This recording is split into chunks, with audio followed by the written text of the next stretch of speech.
അസ്സലാമു അലൈക്കും വറഹ്മത്തുള്ളാഹി വബറകാതുഹു. അൽഹംദുലില്ലാ വസ്സലാത്തു വസ്സലാമു അലാ റസൂലില്ലാ.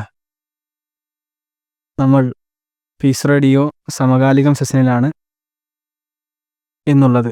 നമ്മളുടെ കൂടെ അതിഥിയായി നമ്മൾക്ക് ലഭിച്ചിട്ടുള്ളത് അൽഹംദുലില്ലാ കേരളത്തിലെ പ്രമുഖ പണ്ഡിതനും നമ്മുടെ എല്ലാ ഉസ്താദും തലമുറകളുടെ അധ്യാപകനും ജാമിയ അൽ ഹിന്ദ് എന്ന മഹത്തായ സ്ഥാപനത്തിൻ്റെ റക്ടറും കൂടിയായ ബഹുമാനിയായ കുഞ്ഞു മുഹമ്മദ് മദനി പറപ്പൂർ ഉസ്താദ് അവറുകളാണ്.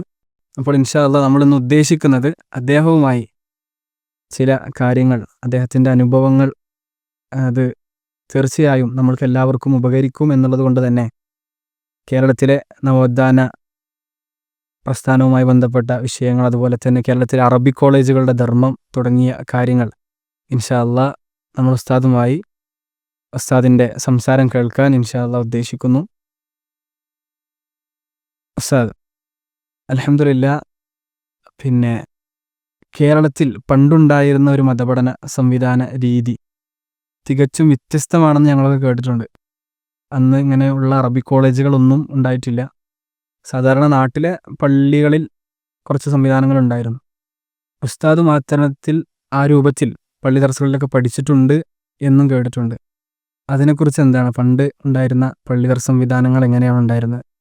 പിന്നീട് ഇതിലേക്ക് വന്ന ഒരു രൂപവും ചരിത്രമൊന്നും ഞങ്ങൾക്ക് കൃത്യമല്ല.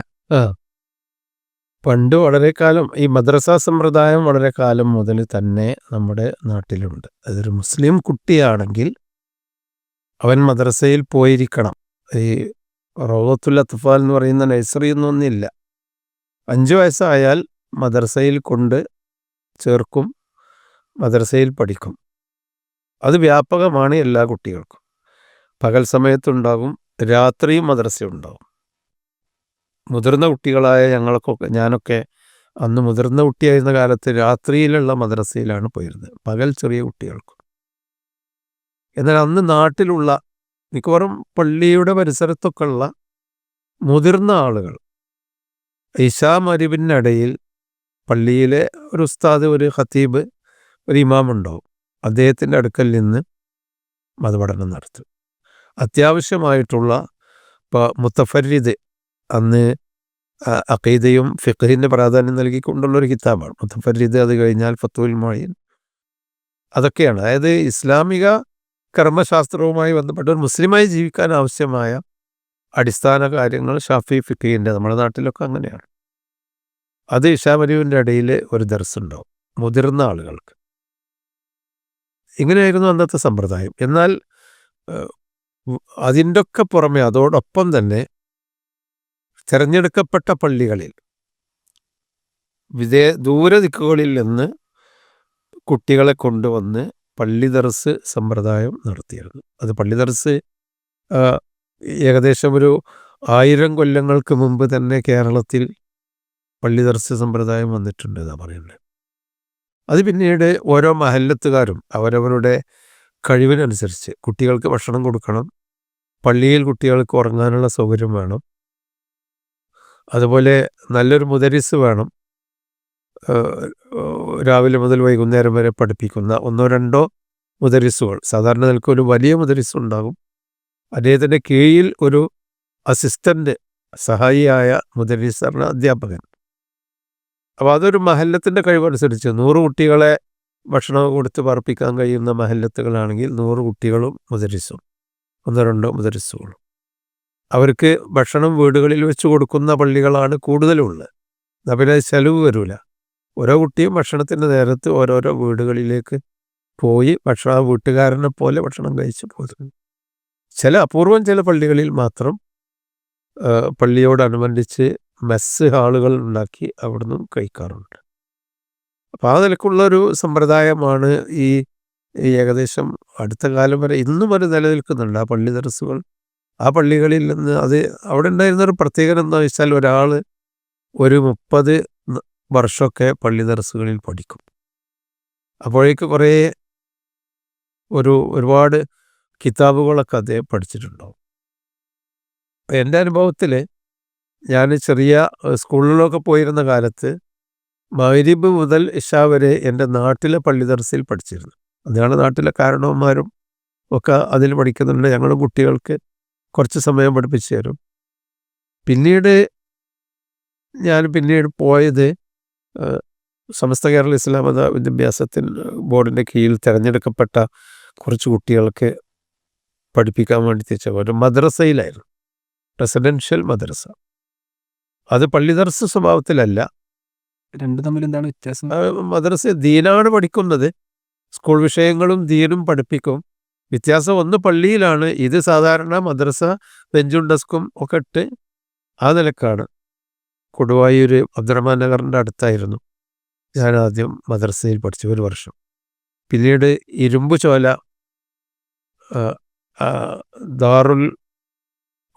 ദാറുൽ ഇസ്ലാം എന്നാണ് തോന്നുന്നുണ്ട്, അറബിക് മദ്രസയിൽ പഠിച്ചു. അന്ന് ഇരുമ്പ് ചോലയിൽ ഒരു വലിയ ദർസുണ്ടായിരുന്നു. അതിൽ വലിയ വലിയ പണ്ഡിതന്മാർ, അതായത് 50 വയസ്സൊക്കെ ആയ ആലിമീകളായിരുന്നു അവിടുത്തെ മുദരിസുമാർ. കൈപ്പറ്റ വീരാകുട്ടി മുസ്ലിയാർ ആണ് അവിടുത്തെ മുദരിസ്. ഞങ്ങൾ കുട്ടികളെ ആ പള്ളിയുടെ അടുത്തുള്ള മദ്രസയിൽ പഠിച്ചിരുന്നു. അവിടെ ദർസും ഉണ്ടായിരുന്നു.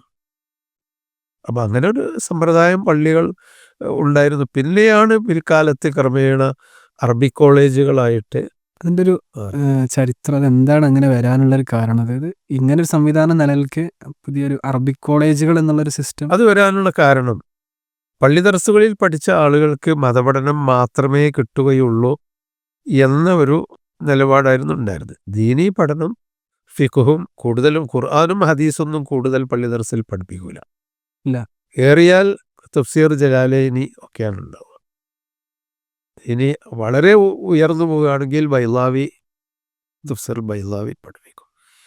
ഇത് ഖുർആനും ഹദീസുമാണ് അത് രണ്ടുമല്ലാത്ത ഫിഖുകളാണ് കൂടുതലും. താരീഖുമില്ല, താരീഖുകളുണ്ടായതല്ല, ഫിഖിനാണ് പ്രാധാന്യം.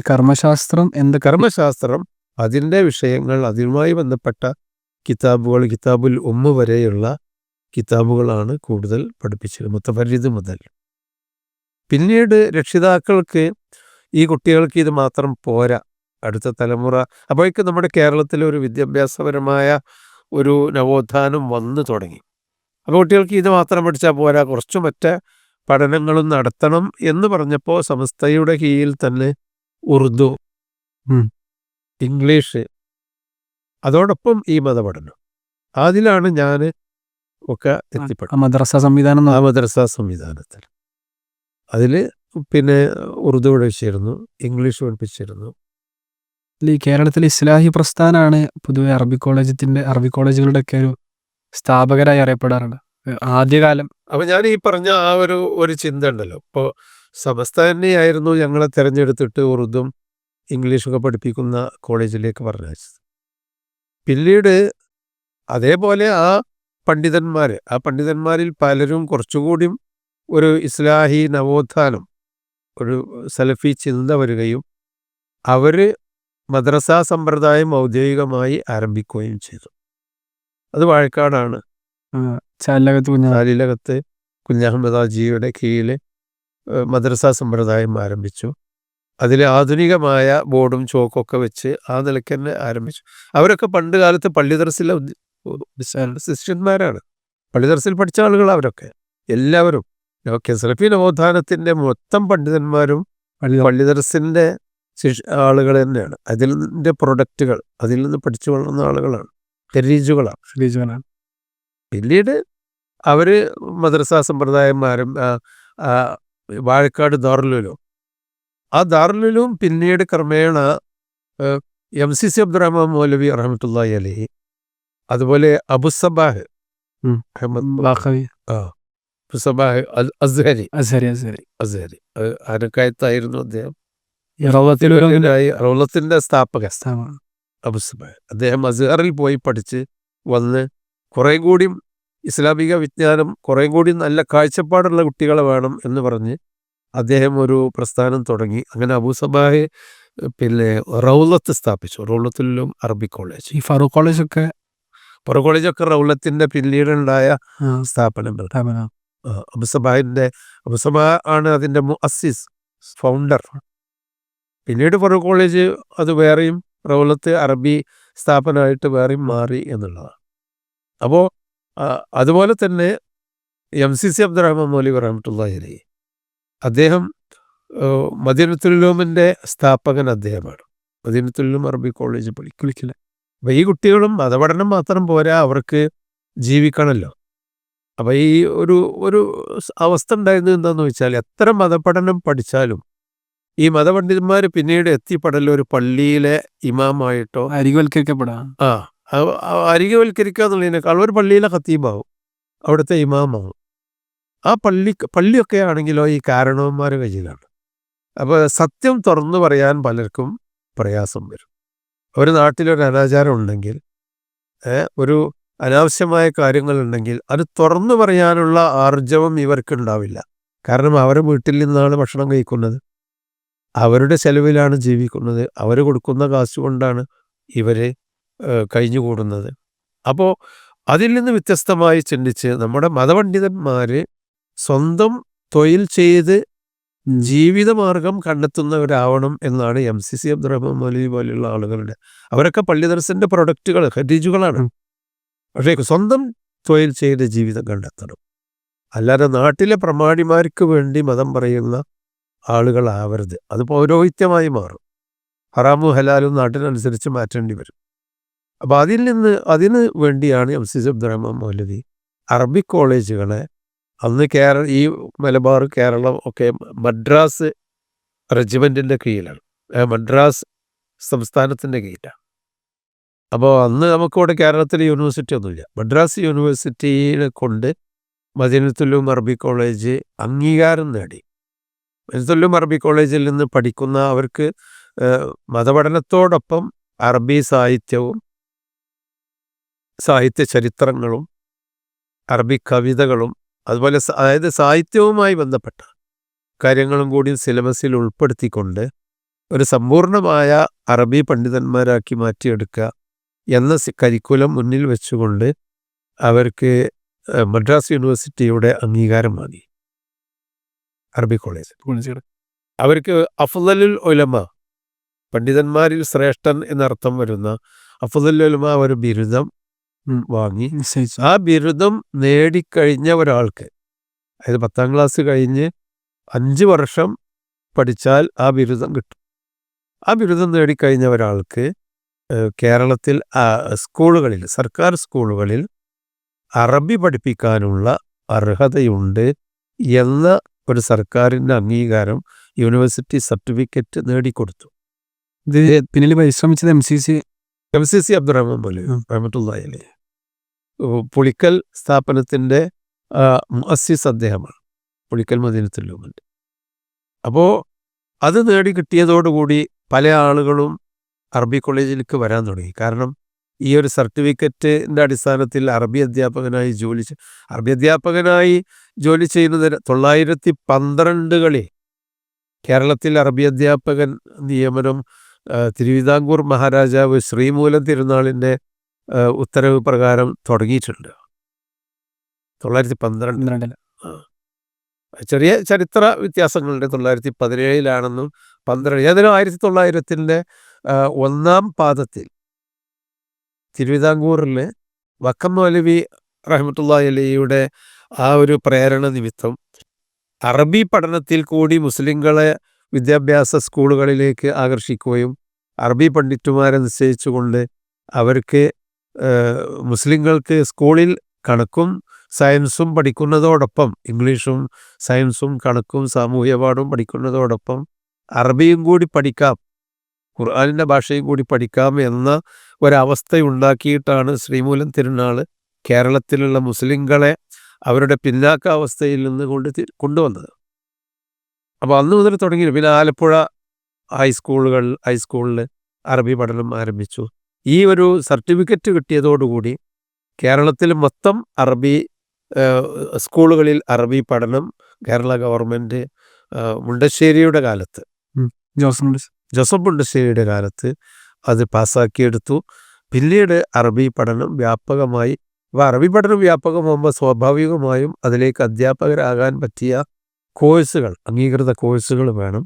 ആ കോഴ്സുകൾ നടത്താൻ വേണ്ടി അറബി കോളേജുകൾ റൗലത്ത്, പുളിക്കൽ, പിന്നെ അരീക്കോട് സുല്ലമുസ്സലാം, പിന്നീട് ധാരാളമായി എല്ലാ വിഭാഗങ്ങളും അറബി കോളേജുകൾ സ്ഥാപിച്ചു.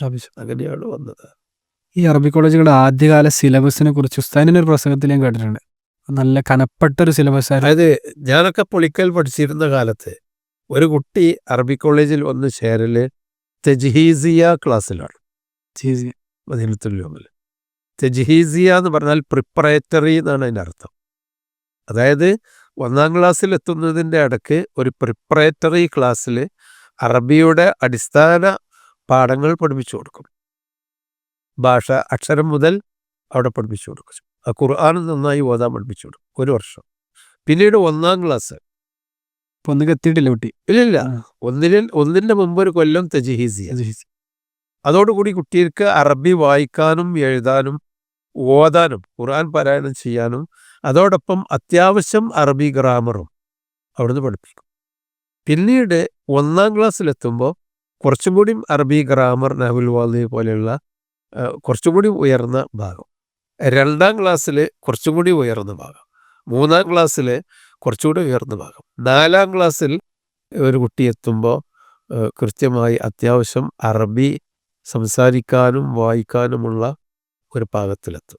പിന്നീടാണ് പ്രിലിമിനറി എന്ന് പറയുന്ന +1. ഇപ്പം നിങ്ങളൊക്കെ പഠിച്ചത് 10ാം ക്ലാസ് കഴിഞ്ഞ് വന്ന് പ്രിലിമിനറി +1ലാണ്. നിങ്ങളുടെ 10 കഴിഞ്ഞ് 11ാം ക്ലാസ് +1ലാണ്. അപ്പളേ കുട്ടി 4 വർഷത്തോളം 5ാം വർഷം. 5 വർഷം. ഈ 5ാം വർഷത്തിലാണ് +1 എത്തിയിരുന്നത്. അപ്പോൾ ആ +1 പറഞ്ഞാൽ ഒന്ന് പ്രിലിമിനറിയാണ്. +2 ഒന്നും അവിടെ ഇല്ലല്ലോ, അത് പ്രീ ഡിഗ്രിയാണ്. അപ്പോൾ പ്രീ ഡിഗ്രിക്ക് ഈക്വലായ അറബി വിദ്യാഭ്യാസം +1 ആ സ്ഥാനത്തുള്ളത് പ്രിലിമിനറി ഫസ്റ്റ് ഇയറാണ്.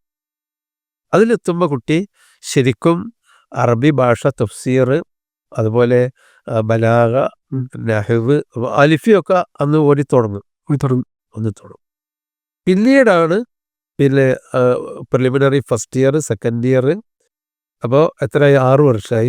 പിന്നെ 3 വർഷം ഒരു ഡിഗ്രി, കുല്ലിയ സംവിധാനം പോലെ. കുല്ലിയ കോളേജ് സംവിധാനം. അങ്ങനെ 8-9 വർഷം കഴിഞ്ഞിട്ടാണ് ഒരു കുട്ടി പഠിച്ച് അഫ്ദലുൽ ഉലമ എന്ന് പറഞ്ഞ് പഠിച്ച് പുറത്തിറങ്ങിയിട്ട് അവൻ അധ്യാപകനാവല്. അപ്പം ആ പേരിനൊരു വില ഉണ്ടാവും. പേരിന് വില ഉണ്ടായിരുന്നു. ഏത് വരെ എന്ന് പറഞ്ഞാൽ ഇപ്പം എനിക്കറിയാം, മർഹൂം അലി അബ്ദുറസാഖ് മൗലവി, കേരള ഹിദ്മത്തുൽ മുജാഹിദീൻ്റെ സെക്രട്ടറി ആയിരുന്ന അലി അബ്ദുറസാഖ് മൗലവി, ഞാൻ പുളിക്ക വന്ന് ചേർന്ന കാലത്ത് അദ്ദേഹം അവിടുന്ന് പഠിച്ചു കഴിഞ്ഞിട്ടുണ്ട്. അദ്ദേഹം ലേഖനം എഴുതുമ്പോഴൊക്കെ PK അലി അബ്ദുറസാഖ് മദനി അഫ്ദലുൽ ഉലമ, ഇന്നിപ്പോൾ PhD ഡോക്ടർ എന്നൊക്കെ എഴുതുന്ന സ്ഥാനത്ത് PK അലി അബ്ദുറസാഖ് മദനി അഫ്ദലുൽ ഉലമ, M ആലിക്കോയ മദനി അഫ്ദലുൽ ഉലമ എന്നാണ് അന്ന് പത്രങ്ങളിൽ അവർ ലേഖനം എഴുതുമ്പോൾ വരെ അച്ചടിച്ചു വന്നിരുന്നത്. ആ അഫ്ദലുൽ ഉലമക്ക് ഒരു വില ഉണ്ടായിരുന്നു. അന്ന് അധ്യാപകരായി പഠിപ്പിക്കുന്ന നല്ല അറബി പണ്ഡിറ്റുകൾ തന്നെയായിരുന്നു. അതാണ് ഒരു അറബി കോളേജിൻ്റെ ഒരു തുടക്കം. അപ്പോൾ റൗലത്തിലും അതിൽ വ്യത്യസ്തമല്ല. പിന്നെ 10ാം ക്ലാസ് കഴിഞ്ഞ് വരുന്നൊരു കുട്ടിക്ക്, ഇപ്പോൾ പുളിക്കലൊക്കെ ആ കുട്ടിക്ക് നല്ല അറബി, ഇപ്പോൾ ഓറിയൻ്റൽ SLC കഴിഞ്ഞ് വന്ന കുട്ടിക്ക് നല്ല അറബി ഭാഷാ പരിജ്ഞാനമുണ്ടെങ്കിൽ തെജ്ഹീസിയ ഒഴിവാക്കി 1ാം ക്ലാസ് ആ ഇൻ്റർവ്യൂ അടിസ്ഥാനത്തിൽ. അപ്പോൾ അല്ല 1ൻ്റെ താഴെയാണെങ്കിൽ 1-നേക്കാളും വിലയാണെങ്കിൽ 2ൽ ചേർക്കും, അതിനേക്കാളും വിലയാണെങ്കിൽ 3 ചേർക്കും.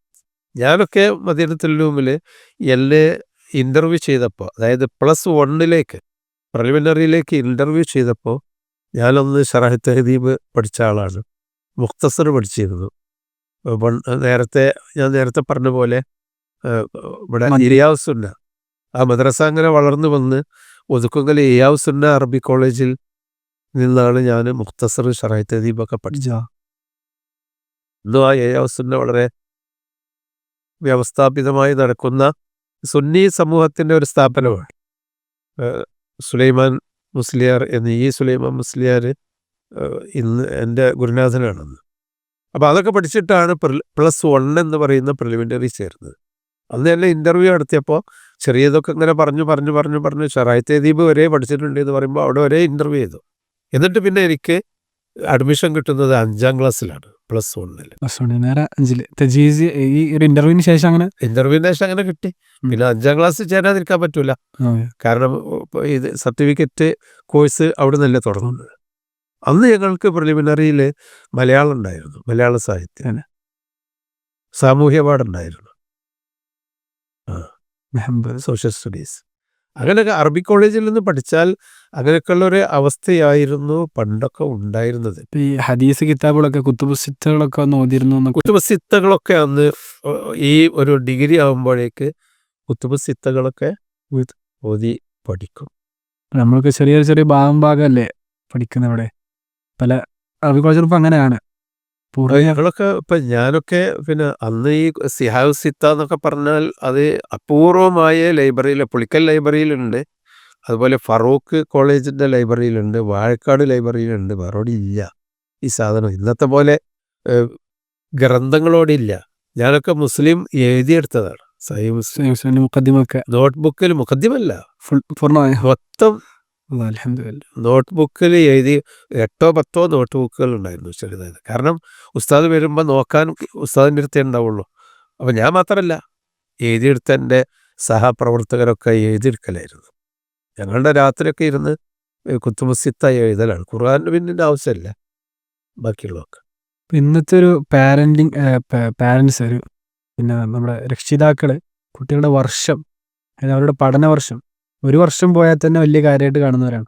അപ്പോൾ അവരോട് നമ്മളിങ്ങനെ ഒരു തജീസിയ ഒരു കാര്യം പറഞ്ഞ് പിന്നെയാണ് പഠിക്കേണ്ടതെന്നൊക്കെ പറഞ്ഞാൽ, അപ്പോൾ അതിപ്പോൾ വെച്ചാൽ ഇന്ന് സ്പീഡായിപ്പോയി, പെട്ടെന്ന് കിട്ടണം എന്നുള്ളിടത്തായി. പിന്നെ കുട്ടികളുടെ ബുദ്ധിപരമായ വികാസവും പിന്നെ പഠിക്കാനുള്ള സംവിധാനങ്ങളുണ്ടായല്ലോ, അതാണ് വലിയൊരു വിഷയം. പഠിക്കാനുള്ള സംവിധാനം, ഇപ്പം ഗ്രന്ഥങ്ങളുടെ അവൈലബിലിറ്റി അതൊക്കെ ധാരാളമായിട്ട് വന്നല്ലോ. ഇപ്പോൾ എനിക്ക് ഓർമ്മയുണ്ട്, ഇവിടെ കേരള ഗവൺമെൻറ്റിൻ്റെ പാഠപുസ്തക രചന നടത്തിയപ്പോൾ കുറച്ച് കവിത കിട്ടാൻ വേണ്ടി, നല്ല കുറച്ച് കവിതകൾ കിട്ടാൻ വേണ്ടി ഞങ്ങളൊരു ടീം 2-3 ആളുകൾ തിരുവനന്തപുരത്ത് നിന്ന് കാസർഗോഡ് സൈദിയ അറബി കോളേജിൽ കവിത ഉണ്ടെന്ന് പറഞ്ഞിട്ട് അവിടേക്ക് വന്നിട്ടുണ്ട്. അവിടെ എന്താ കവിത അവർ രചിച്ച കവിതകൾ ഉണ്ടെന്നോ അതോ അതല്ല, കവിത പഴയ ദീവാനുകൾ അവിടെ ദീവാനുണ്ട് എന്ന് പറഞ്ഞു. പിന്നെ കാലിക്കറ്റ് യൂണിവേഴ്സിറ്റിയിലും ഫറൂഖ് കോളേജിലൊക്കെ എപ്പോഴും ദീവാനും തിരഞ്ഞു പോകാറുണ്ട്. അതുപോലെ കുട്ടികൾക്ക് പഠിപ്പിക്കാൻ പറ്റിയ കഥകൾ എന്ന് പറഞ്ഞാൽ ഗ്രന്ഥങ്ങളില്ലാണ്ട്, ഈ ജാതി ഗ്രന്ഥങ്ങൾ. ഇന്നിപ്പോൾ നെറ്റിൽ അടിച്ചു നോക്കിയാൽ ഏത് ഗ്രന്ഥവും കൈ കിട്ടും പഠിപ്പാം. അപ്പോൾ ഞാൻ പറഞ്ഞത് അന്ന് ഗ്രന്ഥങ്ങളൊക്കെ വളരെ കുറവാണ്. അതേപോലെ തന്നെ ഈ ഒരു മലയാള സാഹിത്യം ഭാഷ ഉസ്താദ് പറഞ്ഞല്ലോ കുറച്ച് നേരത്തെ, ഈ പള്ളി ദർസുകളിൽ അതിനൊരു അപജയം വന്നതായിട്ട് തോന്നിയിട്ടുണ്ടോ? അതായത് പള്ളി ദർസുകളിൽ 2 തരം പള്ളി ദർസുകൾ ഉണ്ടായിരുന്നു. ചില പള്ളി ദർസുകളിൽ ഉസ്താദുമാർക്കും ആ പഴയ ഭാഷ അല്ലാതെ അതിൻ്റെ അപ്പുറത്തേക്കൊന്നും അറിയുമായിരുന്നില്ല. അത് പിന്നെ കേരളത്തിന് അപ്പോൾ സംഘടനകളൊന്നും വ്യത്യാസമല്ല. നമ്മളൊക്കെ പണ്ഡിതന്മാർ തന്നെ മലയാള ഭാഷയിൽ പിന്നെ വളരെ വീക്കായ ആളുകളുണ്ടായിരുന്നു. ആ കാലഘട്ടത്തിൻ്റെ ഒരു പ്രത്യേകത എന്ന് നമുക്ക് പറയാൻ പറ്റും. പക്ഷേ ഉമർ മൗലവിയെ പോലെയുള്ള ആളുകളൊക്കെ വളരെ ഉയർന്ന മലയാള ഭാഷയിൽ നല്ല സാഹിത്യ പൂർണ്ണമായ ഭാഷ സംസാരിച്ചിരുന്ന ആളുകളാണ്. അന്ന് ഇസ്ലാഹി പണ്ഡിതന്മാർ നിർബന്ധമായും മലയാള വായനക്ക് വലിയ പ്രാധാന്യം നൽകി. ഞാനൊക്കെ പുളിക്കൽ നിന്ന് അധ്യാപകരുടെ ചീത്ത വിളികൾ എന്ന് പറഞ്ഞാൽ ശാസനകൾ ഏറ്റിട്ടുണ്ട്, പുസ്തകം വായിക്കാത്തതുകൊണ്ട്. അവർ മലയാള ഗ്രന്ഥങ്ങൾ നമുക്ക് എടുത്തു തരും, ഇത് ഇത്ര ദിവസത്തിൻ്റെ ഉള്ളിൽ വായിച്ച് തീർക്കണം. അതുപോലെ കഥകളും പിന്നെ മറ്റു രചനകളും, മോശപ്പെട്ട കഥകളല്ല, നല്ല കഥകൾ, അതൊക്കെ നമ്മളൊക്കെ എടുത്തിപ്പോൾ എൻ്റെ ഗുരുനാഥനായിരുന്ന KN ഇബ്രാഹിം മൗലവി റഹ്മത്തുള്ളാഹി അലൈഹി, അദ്ദേഹം കോഴിക്കോടൊക്കെ പോയി വരുമ്പോൾ പുസ്തകങ്ങളേറ്റം വരും, മലയാള പുസ്തകങ്ങൾ. മറ്റത് അവിടെ ഉണ്ട്, അതുകൊണ്ട് മലയാള പുസ്തകങ്ങൾ നമ്മളെ കൊണ്ട് വായിപ്പിച്ചിരുന്നു, അത് നിർബന്ധമായിട്ട്. അതുകൊണ്ട് തന്നെ അന്നത്തെ ഇസ്ലാഹി ഇപ്പം അറബ് മലയാളത്തിലുള്ള K മൗലവി മുതൽ എഴുതിയ KC കോമൂട്ടി മൗലവി, EK മൗലവി, അവരൊക്കെ അറബ് മലയാളത്തിൽ എഴുതിയിരുന്ന ലേഖനങ്ങൾ പോലും ഗംഭീരമായ മലയാളങ്ങളായിരുന്നു. ഇനി അമാനി മൗലവിയുടെ തഫ്സീറൊക്കെ ഇപ്പോഴും അത് അമാനി മൗലവിയുടെ തഫ്സീർ ആ കാലഘട്ടത്തിലെ നല്ല മലയാളമാണ്. അല്ല, എപ്പോഴും അത് വായിച്ചാലും മലയാളത്തിന് കോട്ടം തട്ടിയിട്ടില്ല. എന്നാലും കുറച്ച് പഴമ നമുക്ക് തോന്നിയെന്ന് വന്നേക്കും. AK അബ്ദുൽ ലത്തീഫ് മൗലവിയുടെ പിന്നെ കുറേ ഫിഖ് പുസ്തകങ്ങൾ ഉണ്ടായിരുന്നു, അതൊക്കെ നല്ല മലയാളമായിരുന്നു, നല്ല മലയാളം തന്നെയായിരുന്നു. ഈ പണ്ട് അറബി കോളേജ് പഠിച്ചിരുന്ന ആളുകൾ ഈ അറബി ഗ്രന്ഥങ്ങൾ, അറബിയിൽ തന്നെ ഗ്രന്ഥങ്ങൾ എഴുതി, അമാനി മൗലവിയുടെ ഒരുപാട് ഗ്രന്ഥങ്ങൾ അറബിയിലെ ഗ്രന്ഥങ്ങൾ എഴുതിയിട്ട്, അത് ഞാൻ പറഞ്ഞില്ല, ഈ പഠന രീതി ഇങ്ങനെ ആയതുകൊണ്ട് അവർ പഠിച്ചു കഴിയുമ്പോഴേക്ക് അവർക്ക് നല്ല ഇപ്പോൾ ഞങ്ങളൊക്കെ പുളിക്കൽ പഠിച്ചിരുന്ന കാലത്ത് അവിടുന്ന് പഠിച്ചു കഴിഞ്ഞ മദനിമാർ വന്നാൽ അവരെ കോളേജ് സന്ദർശിക്കാൻ വന്നാൽ അവരെ ക്ലാസ്സിലേക്ക് പറഞ്ഞേക്കും ഉസ്താദുമാർ. നല്ല ശുദ്ധമായ അറബിയിലാണ് ക്ലാസ് എടുത്തത്. അപ്പോഴാണ് അറബിയുടെ മധുരം ഞങ്ങൾക്ക് കിട്ടല്. ഞങ്ങളുടെ മുമ്പ് പഠിച്ച മദനിമാർ ഇങ്ങനെ ആയിരുന്നല്ലോ എന്നുള്ളത്. അതുപോലെ തന്നെ പിന്നെ റൗളത്തിലാവട്ടെ, അതുപോലെ സുല്ലമ്മിലാവട്ടെ, അവിടെയുള്ള പണ്ഡിതന്മാരൊക്കെ നല്ല ശുദ്ധമായ അറബി സംസാരിച്ചിരുന്ന ആളുകൾ. മലയാളവും അറബി. ഷെയ്ഖ് മുഹമ്മദ് മൗലവി റഹ്മത്തുള്ളാഹി അലൈഹി കാലിക്കറ്റ് യൂണിവേഴ്സിറ്റിയിലെ ഡീനായിരുന്നു, മുഹദ്ദിസായിരുന്നു, കേരളത്തിൽ അറിയപ്പെട്ട കേരള ജമിയത്തുൽ ഉലമയുടെ പ്രസിഡൻ്റായിരുന്നു, അൻസാർ അറബി കോളേജിലെ പിന്നെ പ്രിൻസിപ്പളായിരുന്നു ഷെയ്ഖ് മുഹമ്മദ് മൗലവി. അദ്ദേഹമൊക്കെ ശുദ്ധമായ മലയാളം സംസാരിച്ചു. ചില പദപ്രയോഗങ്ങളൊക്കെ നമുക്ക് തന്നെ കിട്ടാതെ പോകും മലയാളത്തിൽ. അതുപോലെ തന്നെ അറബിയിലും ശുദ്ധമായ അറബിയിൽ അദ്ദേഹം സംസാരിച്ചത് എനിക്കറിയാം. അതുപോലെ തന്നെ അറബി പത്രഭാഷകളൊക്കെ പത്രങ്ങൾ അപൂർവമായിട്ട് ഈജിപ്തിൽ നിന്നൊക്കെ കുറച്ച് പത്രങ്ങളാണ് ഇവിടെ വന്നിരുന്നത്. പിന്നീട് ഇപ്പം ഞങ്ങളെ കാലമൊക്കെ ആയപ്പോൾ ധാരാളം പത്രങ്ങൾ വന്ന് തുടങ്ങി. ഇപ്പം അറബി കോളേജിലേക്ക് വരുന്ന ആളുകൾ അത് പറഞ്ഞ പോലെ ഈ സർട്ടിഫിക്കറ്റുകൾ ബേസായി അതൊന്നും കിട്ടി തിരക്കാടില്ല. ഇപ്പോൾ എന്ന് വെച്ചിട്ടുണ്ടെങ്കിൽ അറബി ഭാഷാ പഠനം പ്രത്യേകിച്ചും ഒരു ഔലമത്ത് ഗ്ലോബലൈസേഷൻ വന്നതോടുകൂടി അറബി ഭാഷാ പഠനം ഒരു എന്താ പറഞ്ഞാൽ ഒരു കമേഴ്സ്യലായി മാറി. അറബി ഭാഷ പഠിച്ചാൽ കമേഴ്സ്യലായിട്ട് ഒരുപാട് തൊഴിൽ സാധ്യതകളുണ്ടെന്ന് വന്നപ്പോൾ സ്വാഭാവികമായും വളരുന്ന തലമുറക്ക് ജീവിതമാണല്ലോ പ്രധാനം. അപ്പോൾ ജീവിക്കാൻ വേണ്ടി അവർ അറബി ഭാഷ പഠിക്കുന്നു. അപ്പോൾ അതുകൊണ്ട് തന്നെ കാലിക്കറ്റ് യൂണിവേഴ്സിറ്റിയും പിന്നെ കേരള യൂണിവേഴ്സിറ്റിയും ഒക്കെ തന്നെ സിലബസിലും വലിയ മാറ്റം വരുത്തി. അന്ന് നല്ല നല്ല ഗ്രന്ഥങ്ങളായിരുന്നു ഉണ്ടായിരുന്നത്. ആ ഗ്രന്ഥങ്ങൾ ഒഴിവാക്കിയിട്ട് കുറച്ചു സാഹിത്യങ്ങളും പിന്നെ കമേഴ്സ്യൽ അറബിക്ക് പ്രാധാന്യം കൊടുത്ത കരിക്കുലമാണ് ഉണ്ടായത്. അപ്പോൾ അവർക്ക് അത്രേ അറിയുള്ളൂ. ഇപ്പം ധാരാളം മുസ്ലിങ്ങൾ, ഞാൻ മലപ്പുറത്ത് ഗവൺമെൻറ് TTIയിൽ 23 വർഷം ജോലി ചെയ്തിട്ടുണ്ട് അവിടുത്തെ ഇൻസ്ട്രക്ടറായിട്ട്. അപ്പം അതിലൊക്കെ ധാരാളം ഹിന്ദു കുട്ടികൾ അറബി പഠിപ്പിക്കാനോ അറബി അഫ്ളുൽ ഉലമ കഴിഞ്ഞ്, അന്ന് അഫ്ളുൽ ഉലമയാണ്, അഫ്ളുൽ ഉലമ കഴിഞ്ഞിട്ട് പിന്നീട് ഈ ട്രെയിനിങ് അറബി ഹൈസ്കൂൾ അധ്യാപകരായി ട്രെയിനിങ് കോഴ്സിലേക്ക് വന്നിരുന്നു അവർ. അതൊക്കെ ഈ കമേഴ്സ്യൽ സ്വഭാവത്തിൽ വന്നതാണ്. ഏകദേശം ഒരു 80-കൾക്ക് ശേഷമാണ് അറബി ഭാഷയ്ക്ക് ആ ഒരു മാനം വന്നത്. അതോടുകൂടി നമ്മുടെ സിലബസൊക്കെ മാറിയിട്ട് ഒരു കത്ത് ട്രാൻസ്ലേറ്റ് ചെയ്യാനും അങ്ങനെയൊക്കെയുള്ള ഇതിലേക്ക് ചുരുങ്ങി. അത് അറബിയുടെ ഏതൊരു ഭാഷയാണെങ്കിലും ആ ഭാഷയുടെ കൾച്ചർ എന്താണ്, ആ ഭാഷയുടെ ഒറിജിൻ, അതിൻ്റെ ചരിത്രം എന്താണ്, ആ ഭാഷയുടെ ക്ലാസിക് സ്വഭാവം എന്താണ്, ഇതൊക്കെയാണ് പഠിക്കേണ്ടത്. അതിൽ നിന്നൊക്കെ മാറി യഥാർത്ഥത്തിൽ അറബി ഭാഷ പഠിക്കുമ്പോൾ അറബി ഭാഷയുടെ ക്ലാസിക്കൽ, ഇപ്പോൾ ഷേറു ജാഹിലി മുതൽ ഖുർആന് ഹദീസ്, അതിന് ശേഷമുണ്ടായ ഗ്രന്ഥങ്ങൾ മുതൽ അബ്ബാസി ഉമവിയിലൊക്കെ വന്ന അബ്ബാസി ഉമവി കാലഘട്ടത്തിലുണ്ടായ പുതിയ സാഹിത്യങ്ങൾ, മാറ്റങ്ങൾ, പിന്നെ അസറുൽ ഹദീസിലുണ്ടായ കവിതയുടെ രൂപങ്ങൾ. ഈ അവസാനമായിട്ട് നമുക്ക് ചോദിക്കാനുള്ളത്, ഇങ്ങനെയുള്ള ഈ അറബി കോളേജിലെ ചരിത്രമൊക്കെ നമ്മൾ കേട്ടല്ലോ, നമ്മളതിനൊക്കെ ഒരു ബദൽ പണ്ടുണ്ടായ പണ്ഡിതന്മാരെ പോലെ ആലിമ്യങ്ങൾ ഉണ്ടാകുക എന്ന ലക്ഷ്യത്തിലാണ് നമ്മൾ ജാമിഅൽ ഹിന്ദ് ആരംഭിച്ചത്. ഉസ്താദിൻ്റെ അതിന് നമ്മൾ എന്തൊക്കെയാണ് കണ്ടിട്ടുള്ളത് ഈ സ്ഥാപനത്തിൽ പൊതുവെ? അതിപ്പോൾ ആണെങ്കിൽ അതേ പറയേണ്ടത്, അറബി കോളേജിൽ നിന്ന് പഠിച്ചാൽ ഒരു BA കിട്ടും, കുറച്ചുകൂടി 2 വർഷം കൂടിയും പഠിച്ചാൽ MA കിട്ടും. അവനൊരു പക്ഷേ അതിൻ്റെ പേരിൽ ഒരു അധ്യാപകനായിട്ടോ അല്ലെങ്കിൽ ഒരു സെക്രട്ടറി ആയിട്ടോ ജോലി കിട്ടും എന്നൊരവസ്ഥ വന്നപ്പോൾ അത് കിട്ടണം, എന്നാലേ നമ്മുടെ കുട്ടികൾക്ക് ജീവിക്കാൻ കഴിയുള്ളൂ. അത് കിട്ടുന്നതോടൊപ്പം അടിസ്ഥാനപരമായി അറബി ഭാഷ പ്രതിനിധാനം ചെയ്യുന്ന ഒരു പാരമ്പര്യം, അതിൻ്റെ കൾച്ചർ, അതിൻ്റെ സംസ്കാരം, ആ സംസ്കാരത്തിൻ്റെ ഉറവിടം അത് ഖുർആൻ തന്നെയാണ്. അതാണ് സംശയം. സഖാഫ അൽ ഇസ്ലാമിയ, അതെ, സഖാഫ ഇതൊരു ഭാഷയുടെയും അതാണ്. ഇപ്പോൾ സംസ്കൃതം പഠിപ്പിക്കുമ്പോൾ ആ സംസ്കൃതത്തിൻ്റെ അടിസ്ഥാന ഗ്രന്ഥങ്ങളായിട്ടുള്ള മതഗ്രന്ഥങ്ങൾ പഠിക്കാതിരിക്കാൻ പറ്റില്ല. ആ വേദങ്ങൾ പഠിക്കണം.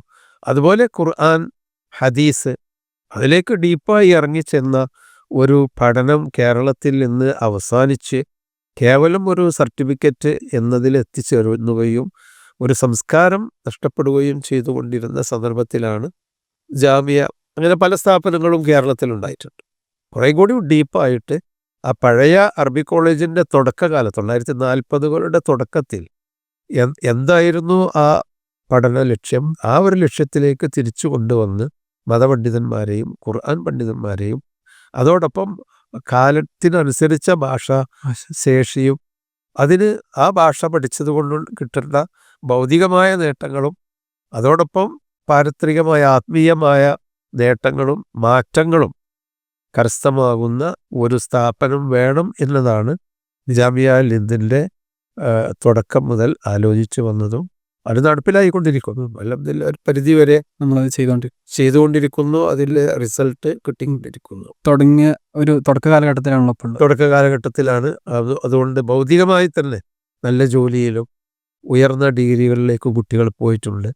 നല്ല ഉയർന്ന സ്ഥാനങ്ങളിൽ അവരെത്തിയിട്ടുണ്ട്. സൗദിയിലും ഒക്കെ എത്തിയിട്ടുണ്ട്, പല സ്ഥലത്തും എത്തിയിട്ടുണ്ട്. വിദേശ കോഴ്സുകളിൽ അനായാസം വിദേശ യൂണിവേഴ്സിറ്റികളിൽ അവർക്ക് അഡ്മിഷൻ കിട്ടിയിട്ടുണ്ട്.